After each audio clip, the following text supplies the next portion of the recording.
ጋሽን ለምትረዱትም ከጎንም ላላችሁ አሁንም ቀጥሉበት። ገና መፍትሄያዊ ቦታ አይደለም ያለው፣ መፍትሄ አላገኘም።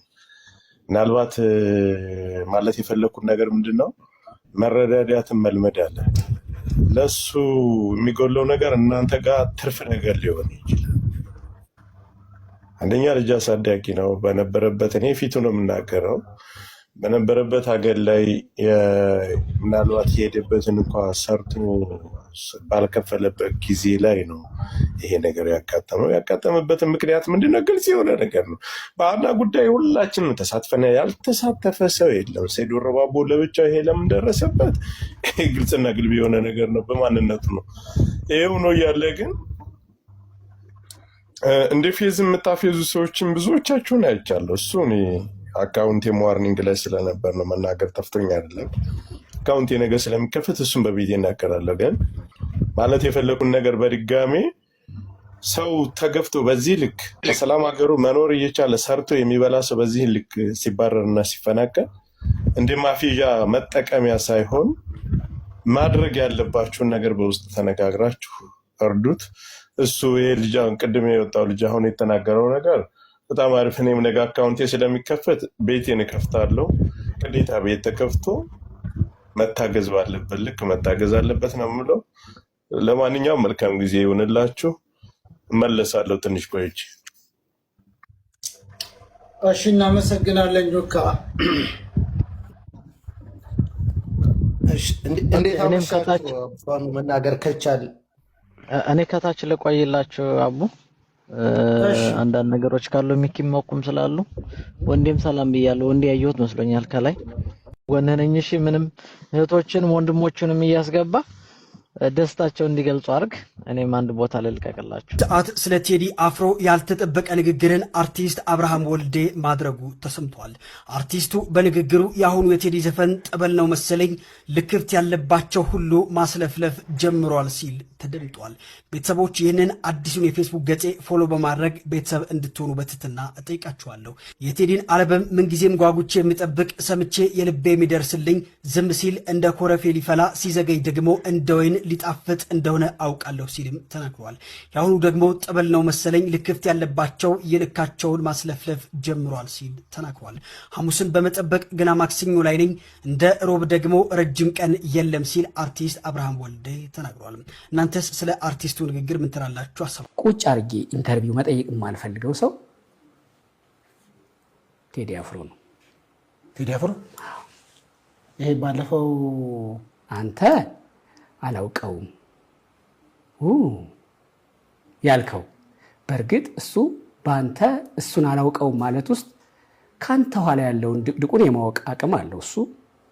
እኔ ደግሞ እንደማቀው እንደምወደው እንደማደንቀው በዛ ቦታ ስሙን መጥራቴ ከኔ ኋላ ያለው ረቂቁንም የማወቅ አቅም አለው። መላከ ብርሃን ነው ቴዲ አፍሮ። እሱን ባገኘው ቁጭ አድርጌ የመጠየቅ ሐሳብ ምናምን እንዲህ ምን የሚል ምኞት የለኝም። ማግኘት ማድረግም አልፈልግም። አቃለሁ እንደሚያቀኝ አቃለሁ ደግሞ ኢንተርቪው ለስራ ብዬ በጠይቀው ፈቃደኛ እንደሚሆን አቃለሁ። የሆነ ጊዜ ለሆነ ጉዳይ ይፈልጋለሁ ብለው ስልኩን እንደሚልክልኝ ወይ የሆነ ቦታ እንደሚያገኘኝ አቃለሁ። ግን ኢንተርቪው መስራት ግን አልፈልግም። አንዳንድን ሰው ዝም ብለህ ከሱ ብቻ በሚመጡ ሐሳቦች ዝም ብለህ በሆናቸው ብቻ እየወደድከውና እያደነቅከው እንዲኖር የምትፈልገው ሰው አለ። አክብረኸው ብቻ ጀግንነት ራሱም ይላል። ጀግንነት አንዴ ነው ሁሌ አይለካም ይላል። ቴዲ አፍሮ እስካሁን ያለበት የኪነ ጥበብ ዕውቀቱ ጭምትነቱ ያን ያክል ሰማይ የነጠረ ዝናውን ማኔጅ የሚያደርግበት ችሎታው ይሄ ሁሉ በዚህ ጊዜ እንዲህ ብለህ ነበር፣ በዚህ ጊዜ ደግሞ እንዲህ አልሆነም። ይሄ ምን ማለት ነው ከነከ የምትለው ሰው አይደለም። የሆነ ድካም ይኖርበታል። በዚህ ጊዜ እንዲህ ተሳስቷል፣ በዚህ ጊዜ እንዲህ ብሎ ዘፍኗል፣ በዚህ ጊዜ እንዲህ ተናግሯል እያልክ ህጸጹን ፈልገህ የምታደናቅፈው ሰው አይደለም። የበለጠ ወደ ብፁዕ ማዕረግ እንዲደርስ የምታግዘው የምትመኝለት የምትጸልይለት ሰው እንጂ ኢንተርቪው ለማድረግ ስለዚህ አንተ የምትለው ክቡር ዶክተር ብፁዕ ቴድሮስ ብፁዕ ላይ እንደደረሰ እኮ እንደሚደርስ አስባለሁ። ቴዲ አፍሮ የበለጠ ክቡር ሆኖ የበለጠ ብፁዕ እንዲሆን የምመኝለት ሰው እንጂ በኢንተርቪው መጥቼ ኢቭን ባለጉዳይ ኢቭን ከሱ ጋር የተገናኘ ኬስ እንደዚህ እንኳን ገጥሞኝ በጣም መቸገር ይመስለኛል። ስለሱ ለመስራት ይፈትናል፣ በጣም ይፈትነኛል። ፖለቲከኛ ጀዋር መሐመድ የድምጻዊ ቴዎድሮስ ካሳሁን ሙዚቃ በጉጉት እየጠበቀ እንደሆነ ገልጿል። የድምጻዊ ቴዎድሮስ ካሳሁን ሙዚቃን ለመስማት ቸኩያለሁ በማለት ለቴዲ አፍሮ ያለውን አጋርነትና ድጋፍ ሰጥቷል። ጤና ይስጥልን። ይህ ቆይታ ከአምለሰት ጋር ነው። የዛሬ እንግዳችን አድርገን የጋበዝነው የሙዚቃ አቀናባሪ ከሆነውና አሁን ደግሞ በአድማጮች ዘንድ በጉጉት እየተጠበቀ ባለው ኢቶሪካ በተሰኘ አዲስ አልበም ላይ የራሱን አሻራ ያሳረፈውን የሙዚቃ አቀናባሪ በረከት ተስፋዝጊን ነው። ቤኪ እዚህ ድረስ በመምጣት እንግዳችን ስለሆንክ እጅግ በጣም አድርጌ አመሰግናለሁ። እኔም አመሰግናለሁ። ቀን ተገኘ። ብዙ ጊዜ አቀናባሪ ቀን አይገኝም ይባላል፣ እውነት ነው? እኔ እንኳን በጊዜ እነሳለሁ፣ ግን ያው ከሰዓት በይው። እኔ ቴዲ አፍሮ አቀናባሪ ምናምን ሲሉ ሰምቼ በጣም ትልቅ ሰው አድርጌ ነበር ፈሮና ብዙ ሰው ይላል። አዎ በረከት ሲባል ትልቅ ሰው ነው ኤክስፔክት ያደረኩት የነበረው። ያው አንዳንድ ሰው አይጠብቅም። እንዴት ነህ? አለው እንዴት ነሽ? አለው ልትፈምስ ነው ብላውን ትገለኛለህ ወይ? አንተ አድናቂዎች ይገሉ ዝርያ ከቲ። በዚህ አጋጣሚ አማርኛ ሁለተኛ ቋንቋቸው የሆነ ሙዚቃው ላይ ገባችሁ ይችላል። ቴዲ 99% በሚባል ያው ፖለቲካ ነው የገዢውን መንግስት ጭፍጭፍ አድርጎ ልክ ልኩን ነግሮታል። በተለይ ጉራግኛ፣ እኔ ጉራጌ ስለሆንኩ ልንገራችሁ፣ ግጥም አድርጎ ነው የነገረው። ግጥም በጉራግኛ ራሱ ሲተረጎም ግዶ ነው ያሉት ሰው።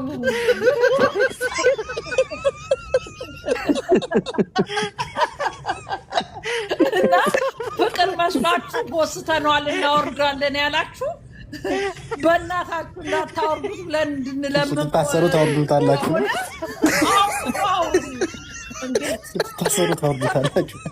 አወርደዋለሁ የፍቅር መስሎኝ ፖለቲካ ስለሆነ አውርጁ። ምንም የፍቅር የሚመስል ነገር የለውም። ግጥም አድርገሽ ሰምተሽ እንደው በሆነ ብለሽ ወደ ፍቅር አድርገሹ ከሆነ የለም። እኛም ከዚህ በኋላ ሀገር መግባት ነው እንጂ የሚቀረው ከቴዲ ጎን ነን። ግን ለካሱ ውስጥ ነው ያለው። አይ ዝርያ ኧረ ይመቸው ቴዲ። በስም ሀገር ሮብዬ ንገርኝ። እኔ የመጀመሪያ ምርጫ እሷ ናት። ጉራገኝ ተንሰነ ለመሰለ እስኪ ተረጉሙት እኮ 1-3 ቀን ፋታ ቢሰጡኝ ብሎ ነው። ግን እንዳለ ጉራጌዎች ተጠርተው አሁን ቤተ መንግስት ናቸው እያስተረጉሙ።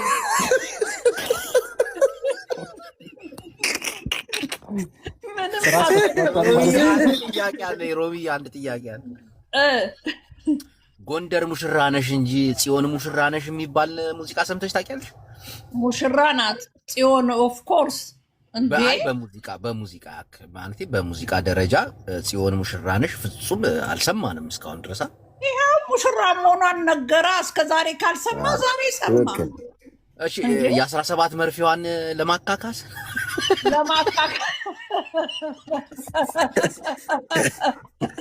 እጅ መንሻል ጀግና መሆኑንማ አሁንማ ሙሉ የትግራይ ህዝብ ከቴዲ ጋር ነው። ምክንያቱም ይሄ ሁሉ በደል የደረሰበትም ይሄ ሁሉም ጫና የመጣበት ጦርነቱ ሰዓት ወጥተ እንደሌላው አሸብሽብ ሲባል እምቢ ብሎ ነው። ከህዝብ ጋር ነው ሁሉ ጊዜ። ሰው አይረዳውም እንጂ እሱ ከህዝብ ጋር ነው። ጠቅላላ ያሸረገደች ገብታለች እስር ቤት። እነ ሰራዊት ፍቅሬ ምናምን ሽንታቸውን በባሊ ታታታታ እያደረጉ ሽንታቸውን እየሸኑ ነው እስር ቤት። ስለዚህ ቴዲ አፍሮ የቴዲንም መድኃኒዓለም የወቀው ሮምዬ ግን የቴዲንም መድኃኒዓለም ሰው እያስገባሽ ፍቅር ምናምን ሞዴሬተሮች ሰው እያስገባችሁ ሁለት ቦታ አለ። አይፈራም። ቴምር ሀሳብ አለሽ ዳግም ጠባቂውን አልበም በለቀቀበት ተመሳሳይ ሰዓት አብይ ያደረጉት ንግግር እያነጋገረ ነው። በኢትዮጵያ ታሪክ ውስጥ በስራዎቹ ተወዳጅነትን በማትረፍ ግንባር ቀደም የሆነው ድምፃዊ ቴዎድሮስ ካሳሁን ወይም ቴዲ አፍሮ ዛሬ ሚያዝያ 8 2018 ዓ.ም ከቀኑ 8 ሰዓት ላይ 18 ዘፈኖችን ያካተተውን የሙዚቃ አልበም በራሱ የዩቲዩብ ቻናል ለቋል። ዘፈኖቹም የቴዲን ማንነትና አቅም የሚገልጹ ሲሆኑ ብልጽግናን ያስፈራውና ለተገፉ ወገኖች ድምፅ የሆነበት ሙዚቃም በዚህ አልበም ውስጥ ተካቷል። በተለይ ጀንበርና የአዞምባ የተሰኙት ሙዚቃዎቹ የኢትዮጵያን ወቅታዊ ሁኔታ የሚገልጹና የብልጽግናን መንገድ የሚነቅፉ ናቸው። አዞምባ የተሰኘው ሙዚቃ ደግሞ ከዘፈኑም ባለፈ በጽሁፍ በሰፈረው መልእክት የዘፈኑ መታሰቢያነት በማንነታቸው በግፍ ለተገደሉትና ከቀያቸው ለተፈናቀሉ ሁሉ መታሰቢያ ይሁንልኝ ብሎታል። የሙዚቃውን የመግቢያ ማጀቢያ ሙዚቃም የህፃናትን የዋይታና የሰቆቃ ድምፅ አድርጎ በበርካታ ኢትዮጵያውያን ዘንድ ተወዳጅነትና አድናቆትን ያተረፈው አርቲስት ቴዎድሮስ ካሳሁን ከ9 ዓመታት በኋላ ዛሬ ሐሙስ ሚያዝያ 8 ቀን 2018 ዓ.ም ከቀኑ 8 ሰዓት ላይ አዲስ አልበሙን ለአድናቂዎቹ አድርሷል። አልበሙ የሙዚቃ አልበም የቀጥታ ስርጭት ሪከርድን የሰበረ ሆኗል።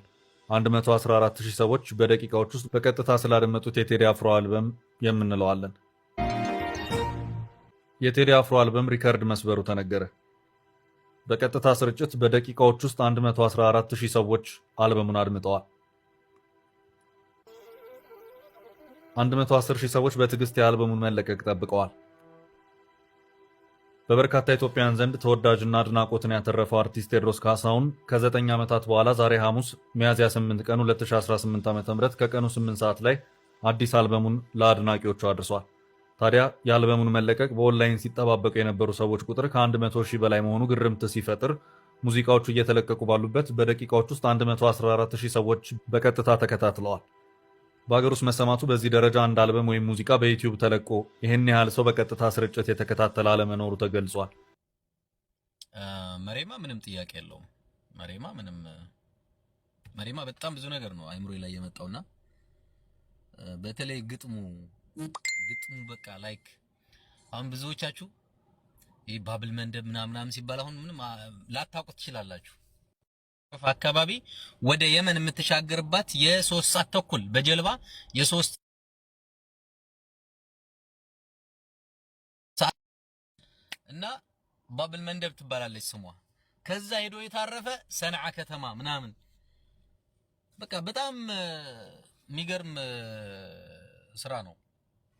ሌላው እንትን የሚለው